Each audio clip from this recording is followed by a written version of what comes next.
And now let's go through those options, starting from the very obvious, where parting the ways is the solution. So first obvious case is when there are two people who want to contribute something through the company, but those things are quite different. Let's say one wants to contribute to mental well-being, another wants to improve the financial well-being of farmers in South America. So in this case, they would be better off going separate ways and creating separate companies. And another quite clear situation is when someone wants to contribute something through the company and that's their primary focus. And the co-founder wants primarily to get something from the company, either popularity or money or something else.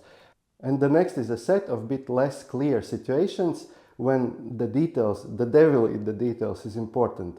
And this is when people primarily want to get from the company, but what they want to get goes against.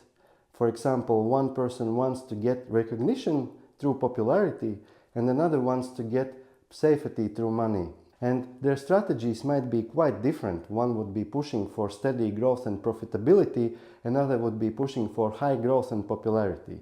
For a while, it could seem that such a partnership works, but it would remind this ship which one day you turn to one side, another day to another side. So it depends. Details are important in these situations. And next set is with the rather less clear outcomes. It depends very much on the situation, case by case. But what are those? First, when there are objectively different applied abilities between the co-founders, you have tried to switch roles and responsibilities and this hasn't helped. You still see that your levels are different. Well, technically you could adjust this with shares and salaries, but look at it from other side.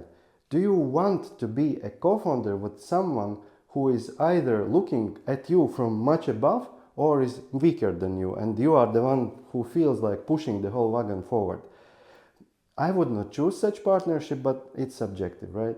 The next situation is how long time each person wants to invest in the company. Let's take example, one wants to invest 3 years, another wants to invest 7 years. On the first glance, you could solve it by agreeing that, okay, we go along as we go along and then we part ways.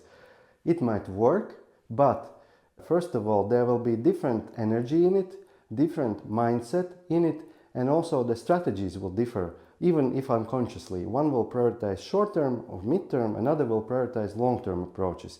And with time there might grow the resentment between those two people. What is not obvious in those situations that with time also there grows a feeling of loneliness, because the one who is going to stay, wants to stay longer, he or she inevitably starts to feel lonely in this partnership and there's some alienation happening. So therefore, a suggestion would be in these types of situations to explore with this shorter mindset founder why he wants to be shorter time and what he wants to do afterwards. And then maybe it's possible to embed these things in this company and then you can realign. But if you cannot find this, I would suggest to find someone with whom you are aligned much closer on this time horizon.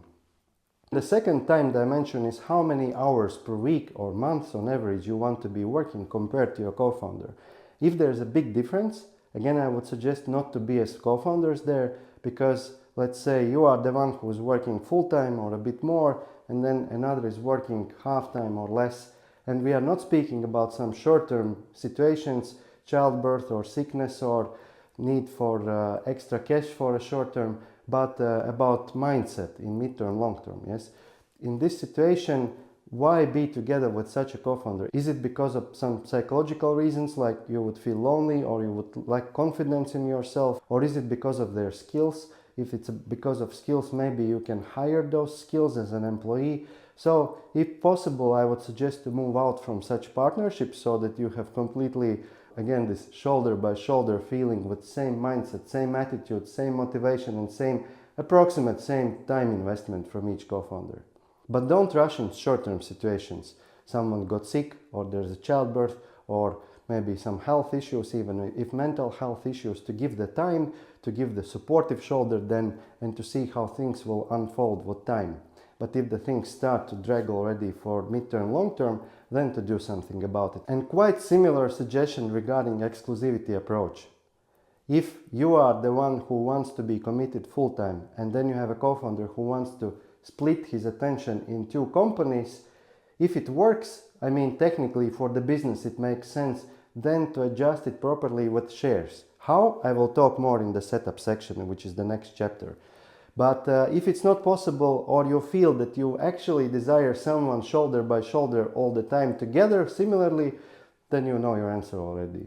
And then there's one rare but still case situation possible when you feel aligned with your co-founders, but you don't feel aligned with the company. So what you, all the co-founders, want to be doing is not what the company is doing. How possible, right?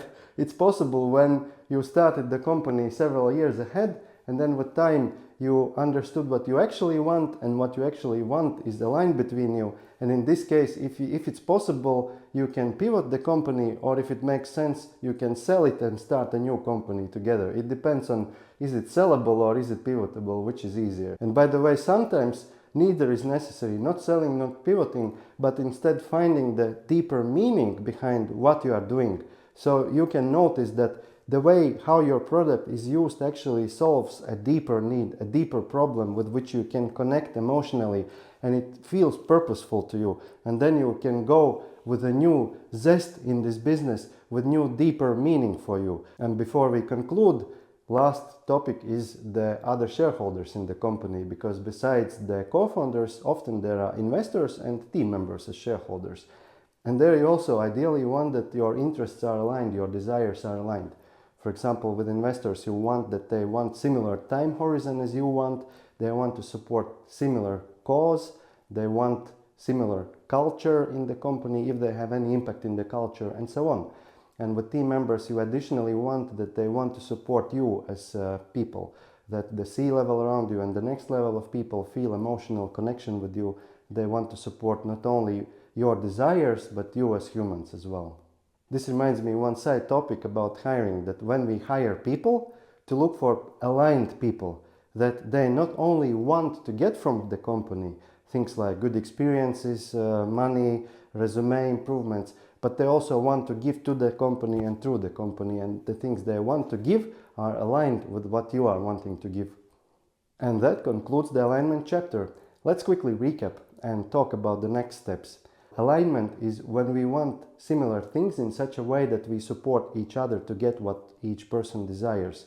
And misalignment is when we want so different things that we are slowing or blocking each other from getting them.